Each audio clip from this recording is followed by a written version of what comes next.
हम ज्यादा समय विलंब न करते हुए डायरेक्ट आज का क्लास स्टार्ट कर रहे हैं। आप सभी यस को सर। मैंने आप सभी को मैंने म्यूट कर दिया।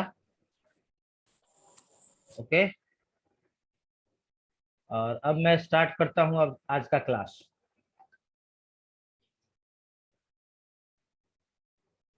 कल हम लोग बाबू पढ़ना शुरू किए थे लाइट के बारे में।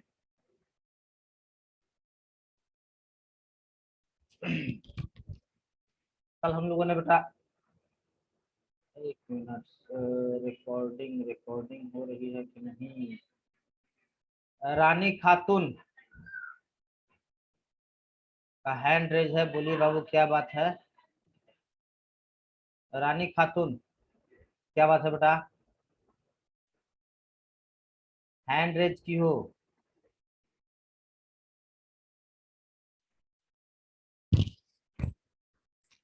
एक मिनट एक मिनट एक मिनट एक मिनट। चलिए, जो भी प्रॉब्लम होंगे बाद में लास्ट में देखा जाएगा। हम अपना क्लास स्टार्ट करते हैं। आवाज नहीं आ रही है, हु इज दिस? आवाज नहीं आ रही है बेटा। जिसको भी साउंड का प्रॉब्लम हो रहा है वो आपका अपना प्रॉब्लम है, या तो आपका नेटवर्क प्रॉब्लम है या फिर आप हेडफोन का यूज कीजिए। ठीक है, साउंड अगर आपके पास नहीं आ रहा है तो इसका हमारे पास से कोई लेना देना नहीं है, ठीक ना? इसलिए एवरीबॉडी को मैं बोल रहा हूं, टेस्ट एवरीबॉडी योर नेटवर्क। ऐसे जगह पे बैठिए जहां नेटवर्क हो, ऐसे।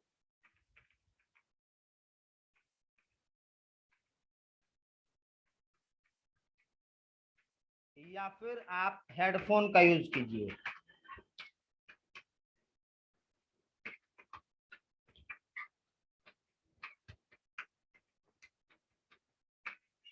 ओके, मैं क्लास स्टार्ट कर रहा हूं बेटा, क्योंकि समय जितना हम लोग बचा लेंगे वो हमारे लिए अच्छा रहेगा।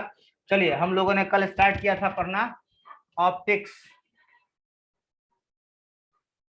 कल हम लोगों ने पढ़ना शुरू किया था ऑप्टिक्स। आ जाइए, पहले स्लाइड से हम स्टार्ट करते हैं। कल हम लोगों ने देखा था ऑप्टिक्स क्या है। एक ऐसा ब्रांच है जिससे हम लोग लाइट लाइट के प्रॉपर्टीज, लाइट के कारण होने वाले फेनोमेनन्स को स्टडी करते हैं। ऑप्टिक्स के अलग अलग ब्रांचेस थे बाबू, ray optics, wave optics. Ray optics में हमने कहा था कि लाइट स्ट्रेट लाइन में ट्रैवल करता है, इसी प्रॉपर्टी को फॉलो करते हुए हम सारी बातें पढ़ते हैं। वेव ऑप्टिक्स में हमने कहा था कि लाइट जो है इलेक्ट्रोमैग्नेटिक वेव्स है, इसी प्रॉपर्टी को फॉलो करते हुए हम लोग सारी बातें पढ़ते हैं।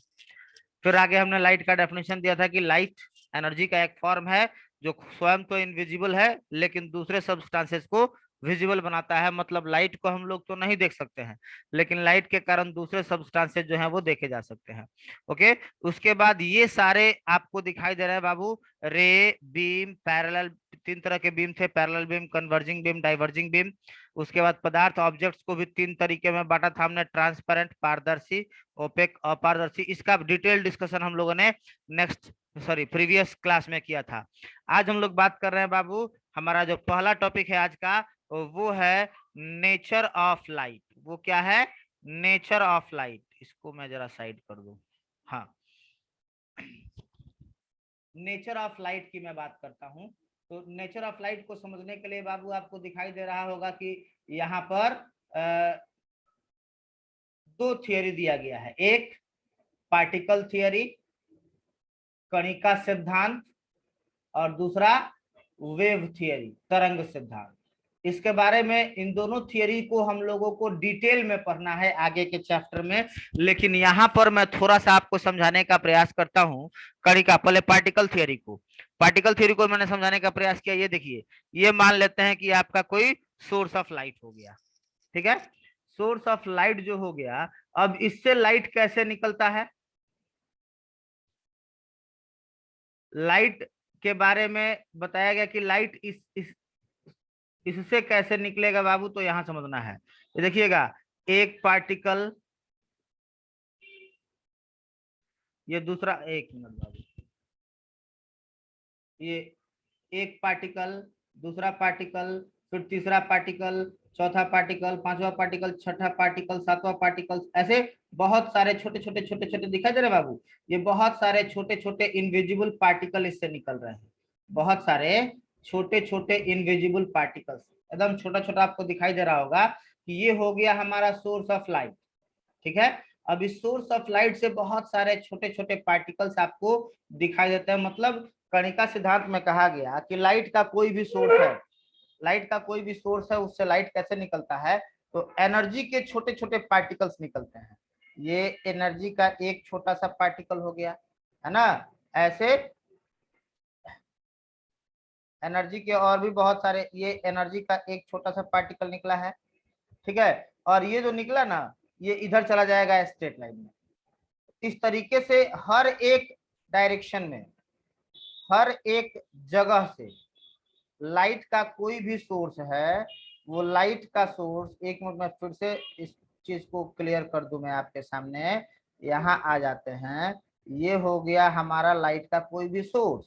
ठीक है, लाइट के किसी भी सोर्स से, ये देखिए एक पार्टिकल निकला, ठीक है, बड़ा हो गया सॉरी, फिर एक और पार्टिकल यहाँ से निकला।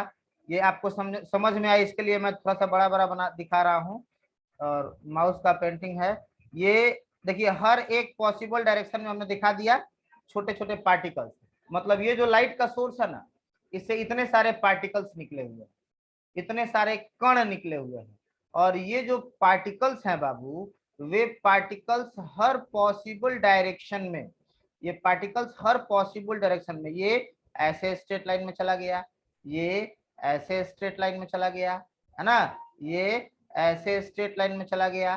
ठीक है, ये ऐसे स्ट्रेट लाइन में चला गया, ये हर एक पॉसिबल डायरेक्शन में। मतलब बड़ा इजी कंसेप्ट बाबू बताया पार्टिकल थियरी में। न्यूटन ने इस थियरी को दिया था। उसने कहा था कि लाइट का कोई भी सोर्स, लाइट कैसे निकलता है उससे, तो छोटे छोटे पार्टिकल्स के रूप में लाइट निकलता है। और ये जो छोटे छोटे पार्टिकल्स होते हैं, वे हर पॉसिबल डायरेक्शन में, ये जो छोटे छोटे पार्टिकल्स होते हैं, वे हर पॉसिबल डायरेक्शन में स्ट्रेट लाइन में ट्रैवल करते हैं with the greatest speed 3 into 10⁸ metre per second. और इन्हीं पार्टिकल्स को, छोटे छोटे कणों को नाम दिया गया कणिका, पार्टिकल, या इसको न्यूटन ने कर्पस्कल्स भी कहा। फिर मैक्सवेल प्लांक एक वैज्ञानिक आए, उन्होंने इसको क्वांटा भी कहा। ठीक है, वैसे डिटेल्स में हम लोग को इसके बारे में आगे पढ़ना है। ठीक है, उसके बाद आती है बाबू वेव थियरी की बात। वेव थियरी एक तो हो गया लाइट के नेचर को समझने के लिए पार्टिकल थियरी, जिसमें ये बताया गया कि लाइट जो है कैसे निकलता है, तो कोई भी सोर्स ऑफ लाइट लगातार इनफाइनाइट नंबर ऑफ पार्टिकल्स को इमिट करता है, बहुत सारे छोटे छोटे कणों को इमिट करता है, उत्सर्जित करता है, और ये प्रकाश, ये जो कण है, सभी संभव दिशाओं में गति करता है। ठीक है, दूसरा थियरी आया, हालांकि आगे चल के पार्टिकल थियरी गलत भी हो गया, तो जब गलत हो गया तो दूसरा थियरी आया, वेव थियरी, है ना। वेव थियरी कहता है बाबू कि ये प्रकाश का कोई स्रोत है, ये प्रकाश का कोई स्रोत है, तो ये देखिए एक इससे तरंग निकलता है, ये देखिए तरंग, ये क्या निकल गया बाबू, ये निकल गया तरंग, वेव। ऐसे ऊपर नीचे आपको क्या दिखाई दे रहा है, इससे लाइट इस सोर्स से हर डायरेक्शन में आपको दिखाई दे रहा है ये तरंग निकलते हुए, ठीक ना। और इन तरंगों का कंपन कैसे हो रहा है, वाइब्रेशन कैसे हो रहा है, up and down. Up and down मतलब ये कौन से तरंग हो जाते हैं बाबू, अनुप्रस्थ तरंग। ठीक है, तो इस तरीके से बाबू पूरी थियरी को बहुत आराम से अब सुन लीजिएगा। पहला आया था बाबू पार्टिकल थियरी। पार्टिकल थियरी बड़ा इजी बात बताता है हम लोगों को। कहता है कि प्रकाश का कोई भी स्रोत हो, वो प्रकाश का उत्सर्जन कैसे करता है, तो लगातार अनंत संख्या में, इनफाइनाइट नंबर में बहुत छोटे छोटे पार्टिकल्स उससे निकलते हैं। ये पार्टिकल्स बहुत ज्यादा एनर्जी वाले होते हैं, ये पार्टिकल्स बहुत ज्यादा एनर्जी वाले होते हैं, और ये पार्टिकल्स हर डायरेक्शन में ट्रैवल कर सकते हैं बाबू। इनका स्पीड होता है 3 लाख किलोमीटर प्रति सेकंड, 3 × 10⁸ मीटर पर सेकंड। बाबू अगर कोई इसमें रानी का फ्रेंड बैठा हुआ है तो 1 मिनट पर्सनली उसको मैं भी जरा देख लूं। रानी किसका है हैंड रेज? बेटा मैं फिर से बता दूं, यदि आपको साउंड में समस्या आ रही है तो हाँ रानी, आप अपने आप को म्यूट कीजिए, अनम्यूट कीजिए वहां से और बोलिए क्या प्रॉब्लम हो रहा है बेटा। सर आवाज नहीं आ रहा था। तो एक बात समझ लीजिए, आवाज जो नहीं आ रहा है तो आप ऐसे जगह पे बैठिए जहां नेटवर्क प्रॉपर रहता हो। ठीक है, नेटवर्क ओके फ्लक्चुएट करेगा, नेटवर्क फ्लक्चुएट करेगा, कभी मेरा साउंड चला जाएगा, कभी मेरा स्क्रीन आपको दिखाई नहीं देगा। नेटवर्क का खाली नेटवर्क प्रॉब्लम इशारा होगा। ओके, अब आप ओके अपने सर। आप को म्यूट कर लीजिए वहां से। छोड़िए, मैं म्यूट कर देता हूँ। चलिए, तो फिर से आइए, पार्टिकल थ्योरी समझ गए। लेकिन अब इसमें सबसे बड़ी समस्या क्या है वो समझिए। जैसे मान लीजिए कि आप एक बल्ब खरीद के ले आते हैं, बल्ब का अपना कुछ ना कुछ वजन होगा, 50 ग्राम, 100 ग्राम, 200 ग्राम, चलिए 200 ग्राम मान लेते हैं कि एक बल्ब का वजन 200 ग्राम है। अब बल्ब हम अपने घर में लगा दिए, रोज जलाते हैं, रोज जलाते हैं तो लाइट तो उसमें से रोज निकलता है। पार्टिकल थियरी के अनुसार लाइट उसमें से निकलता होगा किस रूप में? पार्टिकल्स के रूप में, कणों के रूप में। तो अब एक बात बताइए, जब रोज रोज छोटा छोटा ही कण बल्ब से निकलेगा तो बल्ब का द्रव्यमान कम होगा, बल्ब का मास कम होगा। मतलब जो 200 ग्राम का बल्ब हम खरीद के ले आए थे बेटा, वो कितने का हो जाएगा? तो वो हो जाएगा 50 ग्राम का, फिर वो हो जाएगा 10 ग्राम का, फिर वो हो जाएगा 5 ग्राम का, फिर वो हो जाएगा खत्म। लेकिन ऐसा तो होता नहीं है प्रैक्टिकली। जितना बल्ब, जितना बड़ा, जितना हैवी बल्ब हम लोग लेके आते हैं वैसा ही हमेशा रहता है। इवन बल्ब खराब भी हो जाता है तो भी वैसा ही रहता है। इसी कारण से कणिका सिद्धांत को छोड़ दिया गया था। दूसरा सिद्धांत आया था तरंग सिद्धांत। तो वैसे इसके इन दोनों के बारे में हमने बताया कि इन दोनों के बारे में हम आगे डिस्कशन करेंगे। इन दोनों पर अभी आपको नोट्स भी नहीं लिखना है, ये आपके लिए फर्दर डिस्कशन, इसमें पूरी बहुत सारी बातें हैं। ये फर्दर डिस्कशन हम लोग आगे के स्लाइड में करेंगे। आगे के स्लाइड में मतलब अभी बहुत आगे है। क्लियर? वैसे इंट्रोडक्शन के रूप में मैंने यहाँ पे थोड़ा सा आपको समझा दिया। ठीक है, अब बात आती है बाबू अगले स्लाइड की। तो आ जाइए अगले स्लाइड में। बड़ा इजी ये कंसेप्ट है जो कि हम लोग क्लास 10th में पढ़े हुए हैं। वही वाला कंसेप्ट है, रिफ्लेक्शन ऑफ लाइट, है ना। मैं इसमें ज्यादा समय नहीं लूंगा। रिफ्लेक्शन, यहाँ बाबू देखिएगा मिस्टेक हो गया है, स्पेलिंग रिफ्रैक्शन हो गया है, इसको आप लोग बेटा रिफ्लेक्शन लिखिएगा। रिफ्लेक्शन ऑफ लाइट, प्रकाश का परावर्तन। ठीक है बाबू, ये देखिए, ये आपको नीचे आप यहाँ देखिएगा बाबू, यहाँ मेरा स्पॉट लाइट चल रहा है, ये देखिए, ये देखिएगा, ये आपको एगो सरफेस है, किसी भी वस्तु का सतह है। ठीक है, और इधर इधर कहीं सोर्स ऑफ लाइट है, लाइट है इधर, लाइट इमिट हो रहा है इधर से। तो ये लाइट आ रहा है बेटा, आया आया आया, और इस सतह से टकरा के फिर लौट गया, टकरा के क्या हो गया? लौट गया। ये लाइट इधर से आया, आने वाले लाइट को हमने रेड कलर से दिखा रखा है, और टकराने के बाद लौट गया। इसी लौटने के प्रोसेस को हम लोग क्या कहते हैं? रिफ्लेक्शन, प्रकाश का परावर्तन। देखिए कितना आसान परिभाषा है कि प्रकाश की किरणों का किसी सतह से टकराकर वापस लौटना प्रकाश का परावर्तन कहलाता है। बाबू आप देख पा रहे होंगे थोड़ा सा टाइपिंग मिस्टेक यहाँ भी है, परिवर्तन नहीं है परावर्तन है, लिखते समय ध्यान रखिएगा इस बात को। अंग्रेजी में हमने लिख दिया है the returning back of light rays after striking on a surface, किसी सरफेस से टकरा के लाइट के रेज जो वापस लौटते हैं, इसको हम लोग कहते हैं रिफ्लेक्शन ऑफ लाइट। यहाँ आर नहीं होगा बाबू, एल होगा। ओके, बड़ा आसान प्रोसेस, फिर से समझिए। ये एक सरफेस हो गया, ये एक लाइट का रे आ रहा है, आया, और यहाँ आके इस सरफेस पर टकराया, और टकरा के क्या हो गया? वापस लौट गया। इसी वापस लौटने के प्रोसेस को हम लोग प्रकाश का परावर्तन, रिफ्लेक्शन ऑफ लाइट कहते हैं। और यहाँ देखिएगा बाबू, ये जो हमारा रे एक आ रहा है, रेड कलर से हमने दिखाया है, जो कि सोर्स से चला है, इधर कहीं प्रकाश का स्रोत होगा, जैसे बल्ब होगा, मोमबत्ती होगा, कुछ भी होगा, सन होगा, यहाँ से लाइट जो चल रहा है, तो जो प्रकाश, जो लाइट कहाँ से आ रहा है? सोर्स से आ रहा है, प्रकाश के स्रोत से आ रहा है। इसको हम लोगों ने क्या नाम दिया है बेटा? इसको हम लोगों ने नाम दिया है इंसिडेंट रे। इसको हम लोगों ने क्या नाम दिया? इंसिडेंट रे, आपतित किरण।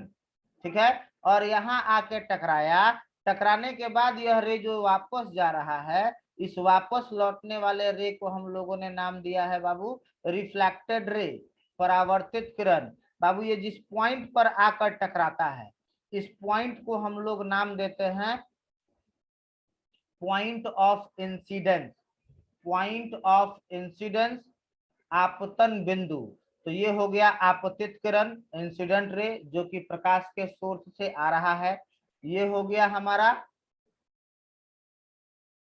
रिफ्लेक्टेड रे, परावर्तित किरण, जो रिफ्लेक्शन के बाद सरफेस से दूर जा रहा है। और यहाँ पे जिस पॉइंट पे यह लाइट आकर टकराया है, उसको हम लोग बोलते हैं बाबू पॉइंट ऑफ इंसिडेंस, आपतन बिंदु। फिर यहाँ से देखिएगा एक डॉटेड लाइन खींचा गया है ऊपर की ओर, ठीक ना। ये जो डॉटेड लाइन है ना, वो इस सरफेस के साथ 90 डिग्री के एंगल पे होता है। मतलब ये पॉइंट ऑफ इंसिडेंस पर सरफेस के परपेंडिकुलर एक लाइन खींचा गया है। पॉइंट ऑफ, यहाँ देखिए इस लाइन को क्या नाम दिया गया है, नॉर्मल। हमने क्या बोला, normal is the line perpendicular to the surface drawn from the point of incidence. Hindi में इसको कहते हैं अभिलंब। अभिलंब क्या है बाबू, तो आपतन बिंदु पर परावर्तक सतह के लंबवत जो रेखा खींची जाती है, इसको हम लोग नॉर्मल अभिलंब कहते हैं, ठीक है। उसके बाद सॉरी, ये इंसिडेंट रे और नॉर्मल, इन दोनों के बीच का जो एंगल बना हुआ है, कोण जो बना हुआ है, इसको हम लोगों ने कहा एंगल ऑफ इंसिडेंस। मैंने हम कहेंगे कि the angle between incident ray and normal is called angle of incidence. मैंने आपतित किरण और अभिलंब के बीच का कोण कहलाता है आपतन कोण। ठीक उसी तरीके से reflected ray and the angle between reflected ray and normal, ये वाला angle is called angle of refraction, sorry reflection, है ना। अब परावर्तित किरण और अभिलंब, इन दोनों के बीच के कोण को हम लोग कहते हैं परावर्तन।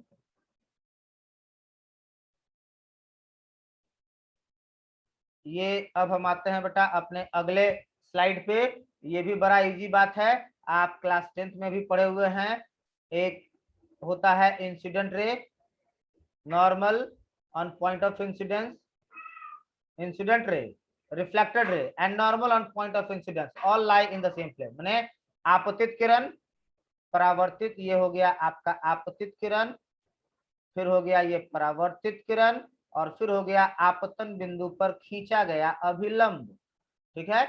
मतलब इंसिडेंट रे, रिफ्लेक्टेड रे और नॉर्मल, ये जो भी होते हैं ना, सभी एक ही तल में होते हैं बाबू। यहाँ पे मिस्टेक हुआ है, तल है, ताल नहीं होगा, ठीक ना। Incident ray, reflected ray and normal on point of incidence all lie in the same plane. इस पर हम ज्यादा समय नहीं बिता रहे हैं बाबू, ऑलरेडी आप लोग पढ़े हुए हैं। यहाँ पे देखिएगा angle of incidence is equal to angle of reflection. आपतन कोण परावर्तन कोण के बराबर होता है। और आपतन कोण की यदि आप बात करें तो आपतन कोण को हम लोग आई से नोट करते हैं, तो आई इज इक्वल टू आर। ये बड़ा आसान सा बात हो गया। अब इस पर बाबू बहुत सारे क्वेश्चंस, इस लॉ पे बहुत सारे क्वेश्चंस ऑब्जेक्टिव आते हैं, ठीक ना। ये दोनों रूल फिर से सुन लीजिए। पहला रूल में हमने कहा है कि जो आपतित किरण है हमारा, आपतित किरण, परावर्तित किरण और आपतन बिंदु पर खींचा गया अभिलंब, ये तीनों एक ही तल में होते हैं, ठीक है। Incident ray, reflected ray and normal on point of incidence all lie in the same plane. फिर दूसरी बात हमने कही बाबू की angle of incidence is equal to angle of reflection, माने आई बराबर आर, आपतन कोण परावर्तन कोण के बराबर होता है, ठीक है। अब इस पर हम आपको कुछ क्वेश्चंस दिखा रहे हैं बाबू, जो इस क्वेश्चंस पे आएंगे, जो इस रूल पे बड़ा इंपॉर्टेंट ऑब्जेक्टिव क्वेश्चन आता है, उसको मैं एक बार आपको दिखा दूं। चलिए ये देखा जाए बाबू, बड़ा आसानी से माइंड से, मैं थोड़ी देर के लिए बेटा सभी लोगों को यहाँ से ऑप्शन दिया हूं। देखिए स्माइल है एक आदमी, नाम है इस्माइल और लिखे हुए हैं स्माइल। पहले रानी खातून बताइए क्या प्रॉब्लम है, आप अपने आप को अनम्यूट कीजिए।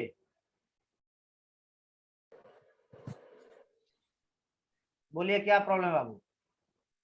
सर कुछ नहीं, उस टाइम का किए हैं, अभी जा रहा है। तो वहां से लोअर हैंड कर दीजिए, क्योंकि हम लोअर हैंड, चलिए हम कर देंगे, कोई बात नहीं। Okay sir. अब चलिए, अभी हम सबके सामने ऑप्शन दे रहे हैं बाबू, सभी लोग नहीं खोलिएगा माइक अभी अपना, जिसको आंसर देना होगा वो खोलेगा, ठीक है? मैंने सभी को ऑप्शन दे दिया अभी फिलहाल, सब लोग आप लोग ऑप्शन यूज कर सकते हैं। अब आप फिगर पे, डायग्राम पे ध्यान देना है केवल। ये देखिए बेटा, ये हो गया हम लोगों का एगो प्लेन मिरर, ठीक है? ये हो गया हमारा एक प्लेन मिरर, और उसके बाद ये देखिएगा, ये एक रे ऑफ लाइट आ रहा है मिरर पे, ठीक है? मिरर पे जो ये आ रहा है ना, तो वो है कितना एंगल के साथ? तो वो है बाबू 60 डिग्री के एंगल के साथ, ठीक है? मिरर पे ध्यान देना है, एंगल हमने कहाँ दिखाया है? ये इंसिडेंट रे है और ये मिरर है, हमारा दर्पण है, इन दोनों के बीच का कोण हमने बताया है 60 डिग्री, ठीक ना? अब ये लाइट जब आएगा ना, तो लाइट आके इससे टकरा के रिटर्न होगा, तो टकरा के रिटर्न होगा, तो ये देखिए रिटर्न होने वाला रे ऐसे जा रहा है, ये हो गया रिटर्न होने वाला रे, ठीक है? चलिए, कोई माइक नहीं खोलिएगा, आप लोग मैसेज कीजिए, ठीक है? ये आप बताइए कि इसमें आई का वैल्यू क्या है? इसमें हमने आपसे क्वेश्चन पूछा है आई का value, i is equal to question mark, ठीक है? क्वेश्चन समझ लीजिए, एक मिरर है, मिरर से एक रे ऑफ लाइट आ रहा है, रेड कलर वाला दिखाया हमने, जो मिरर पे आकर टकराया, टकरा के लौट गया, है ना? लौट जाने के बाद ये 60 डिग्री का, ये मिरर जो है ना, मिरर और रे, इन दोनों के बीच का एंगल 60 डिग्री है। आपसे हमने पूछा है कि आप आई का वैल्यू बताइए, और बाबू व्हाट्सएप ग्रुप में मैसेज ना करें, आपके पास यहाँ भी मैसेज करने का ऑप्शन है, जल्दी से बाबू। 60 डिग्री परिधि राय, गलत हो गया बेटा, नेक्स्ट। 5 गो और मैसेज आया बेटा। निखिल बोल रहे हैं 30 होगा, इसराइल बोल रहे हैं 30 होगा, सोनू बोल रहे हैं 60, प्रतीक 30, रानी 30, इस्माइल 30, प्रिंस 30। चलिए, बहुत लोग आंसर काफी करीब हैं, ठीक है? ये होगा कितना? एक्चुअली आपको अभी थोड़ी देर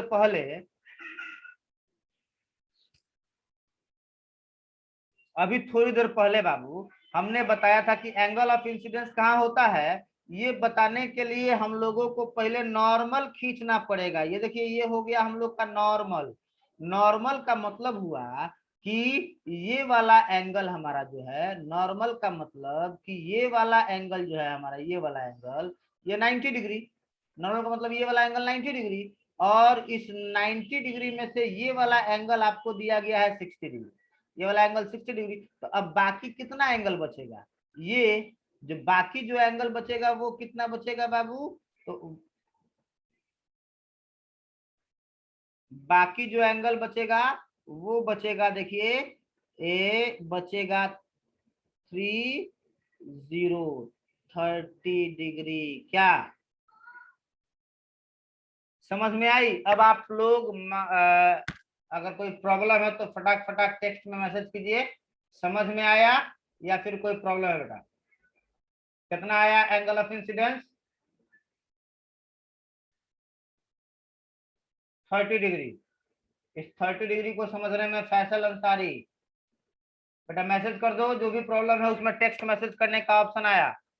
विवेक कुमार को समझ में आ गया, इसराइल को समझ में आ गया, रिया रानी को समझ में आ गया। इतना क्यों लिख रहे हैं? खाली यस नो लिखिए, यस नो। यस, चलिए, गुड गुड गुड, किसी को कोई दिक्कत नहीं। तो अब फटाक से सेम क्वेश्चन में आप आंसर डालिए कि एंगल ऑफ रिफ्रैक्शन कितना होगा, एंगल ऑफ रिफ्लेक्शन कितना होगा। आई बराबर तो 30 डिग्री हो गया, आर बराबर कितना होगा?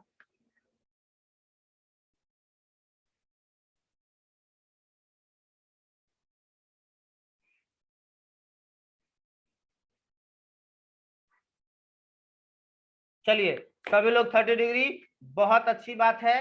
कोई एक आदमी अब बताइए क्यों आप आर का वैल्यू 30 डिग्री कैसे बता रहे हैं, किस लॉ से बता रहे हैं बाबू? I is equal to R. सबरीन वेरी गुड,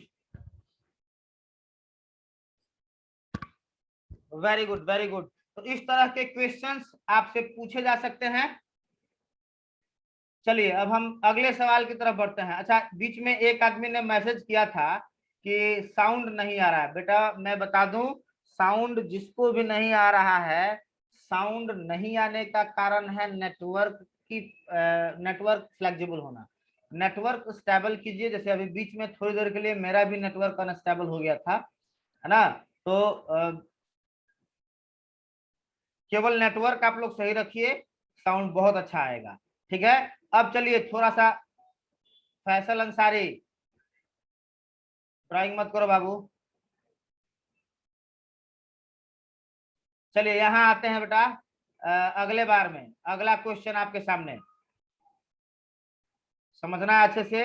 ये आपका एक मिरर हो गया, ये हो गया आपका एक मिरर, ठीक ना? और मिरर पे ये आ गया एक इंसिडेंट रे, ठीक है? और ये हो गया इस इंसिडेंट रे का रिफ्लेक्टेड रे, ठीक है? अब इसमें हमने क्या कर दिया बाबू, तो हमने ये जो मिरर ऐसे रखा हुआ था ना, इस मिरर को घुमा करके और कुछ इस तरीके से कर दिया। यहाँ समझिए बाबू, बड़ा बड़ा मजेदार क्वेश्चन है। मिरर को हमने घुमा दिया। देखिए ये पहला वाला हमारा जो है M1, मिरर का पहला पोजीशन हो गया M1, ठीक है? अब इसको हमने फिर घुमा के मिरर का दूसरा पोजीशन बना दिया है M2, ठीक है? समझ वाली बात? ये हमारा M1 पहला मिरर था, इसको हमने घुमा दिया और घुमा करके कितने एंगल से घुमाया है बाबू? 30 डिग्री के एंगल से हमने घुमा दिया है। 30 डिग्री के एंगल से हमने घुमा दिया है। मतलब पुराने वाले मिरर और नए वाले मिरर के बीच का एंगल कितना है बाबू? 30 डिग्री। और अब ये जो है ना, अब ये लाइट हमारा रिफ्लेक्ट होके कुछ इधर चला गया, ठीक है? ये लाइट हमारा रिफ्लेक्ट होके कुछ इधर चला गया। ग्रीन वाला बाबू देखिए, ब्लू वाला जो है वो पहले पोजीशन के लिए है, ग्रीन वाला दूसरे पोजीशन के लिए है। इंसिडेंट रे पहले पोजीशन के लिए भी वही है, दूसरे पोजीशन के लिए भी वही है, ठीक है? आपको बताना है कि ये जो है हमारा पहले पोजीशन का रिफ्रैक्टेड रे और दूसरे पोजीशन का रिफ्रैक्टेड रे, इन दोनों के बीच जो कितना का एंगल बनेगा। चलिए मैं मैसेज का आपका वेट कर रहा हूं। मैंने पूछा कि एक मिरर है, उस पर एगो रे आ रहा है ना? और उस रे को, उस मिरर को, लाइट के रे को हमने कोई दिक्कत, कोई कुछ भी नहीं किया, ठीक ना? लेकिन मिरर को हमने क्या किया? 30 डिग्री के एंगल से घुमा दिया। मिरर को हमने 30 डिग्री के एंगल से घुमा दिया। आपको बताना है कि पहले वाले रिफ्लेक्टेड रे और नया रिफ्लेक्टेड रे के बीच में कितना एंगल होगा।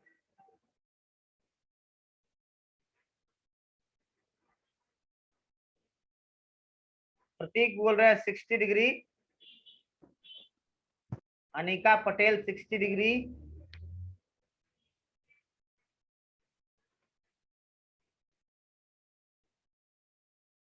विवेक Kumar 90 minus 30 is equal to 60 degree. चलिए आप सभी लोगों का आंसर करेक्ट है, 60 डिग्री ही होगा, ठीक है? अब अगर सेम क्वेश्चन बेटा, फैसल अंसारी बोल रहे हैं मैं नहीं जानता हूं। बेटा यहाँ देखिए, अब जो लोग भी नहीं समझ पा रहे हैं वो देखिए कैसे यह 60 डिग्री होगा। उसके लिए आपको क्या करना है, इसके लिए ये जो पहले वाला मिरर है, ये पहले वाले मिरर का नॉर्मल हो गया। देखिए पेंसिल वाला ड्राइंग थोड़ा सा टेढ़ा हो रहा है, पहले वाले मिरर का नॉर्मल हो गया। अभी आप ग्रीन वाली जितनी चीजें हैं इसको भूल जाइए। आपके माइंड में ग्रीन वाली जितनी चीजें हैं, ये मिरर, ये रिफ्लेक्टर, इसको भूल जाइए। ब्लू वाले लाइन को केवल देखिए, और ब्लू वाले लाइन को देखिएगा तो आप देख पा रहे होंगे बाबू कि ये जो है हमारा नॉर्मल खींच दिया हमने, तो नॉर्मल खींच दिया ना, तो बेटा यहाँ का एंगल और यहाँ का एंगल ये तो बराबर होगा। अब हमने इस मिरर को घुमा दिया, अब इस पे सोचिए 30 डिग्री, तो ये पहला नॉर्मल है आपका, ये हमारा पहला नॉर्मल है N1, ठीक है। अब हम थोड़ा सा कलर चेंज कर लें, दूसरा नॉर्मल ग्रीन वाले के लिए ये दूसरा नॉर्मल हो गया, ये हो गया आपका N2। अब देखिए पहले का नॉर्मल ये और अभी का नॉर्मल, पहले का नॉर्मल N1, अभी का नॉर्मल N2। अब जितना मिरर को हमने घुमाया है उतना ही एंगल से ये दोनों नॉर्मल भी घूमेगा, मतलब कितना से घूम गया 30 डिग्री से। इंसिडेंट रे यहाँ पे है, पुराना वाला नॉर्मल यहाँ पे था, एंगल था आई, इस बार यह एंगल आई हमारा 30 डिग्री बढ़ गया, तो रिफ्लेक्शन का एंगल भी 30 डिग्री बढ़ जाएगा, तो टोटल कितना इंक्रीमेंट हुआ बाबू 60 डिग्री, तो आपने बोला 60। क्लियर? एक दो दिनों में बेटा देखिए एक और बात है, अभी सबके पास ऑप्शन है अपने माइक को ऑन करने का, तो इसका ये मतलब नहीं हुआ कि आप शोरगुल करेंगे, ठीक है। तो ये रिफ्लेक्शन बाबू बड़ा आसानी से हम लोगों ने, मैंने समझाने का प्रयास किया, इसके बावजूद यदि आपको कोई प्रॉब्लम रहता है तो आप फिर भी पूछ सकते हैं। अब हम लोगों के, हाँ बेटा बोलिए। कह रहे हैं सर हमारे में शुरू से ही साउंड नहीं आया, कुछ नहीं समझ में आया, एक बार और थोड़ा सा जल्दी जल्दी बता देते, अभी नहीं, साउंड आया। अब मेरे पास ऐसा क्यों हो रहा है? पता नहीं सर, पूरा घूम लिए हैं घर, नेटवर्क उटवर्क सब चला गया है, था लेकिन आवाज नहीं आ रहा था, अब इधर उधर घूमने के बाद आया है। हाँ, तो अभी जहां आवाज आ रहा है कल से आप वहीं पे बैठिएगा, ठीक है। अभी थोड़ी देर के बाद ठीक है, पूरा, यहीं पे बैठे। सुनिए सुनिए, थोड़ी देर के बाद पूरा क्लास आप यूट्यूब पे देख लीजिएगा, क्योंकि हम लोग के ठीक पास है, ठीक 4-5 मिनट का समय बचा हुआ है। ठीक है, ठीक है, ठीक है, ठीक ठीक है, है, मैं, ठीक है, ठीक है, ठीक है। चलिए, और किसी को कोई प्रॉब्लम है बाबू तो बोलिए। No sir. किसी को प्रॉब्लम नहीं है वो शांत रहेगा, जिसको प्रॉब्लम है वो केवल बोले।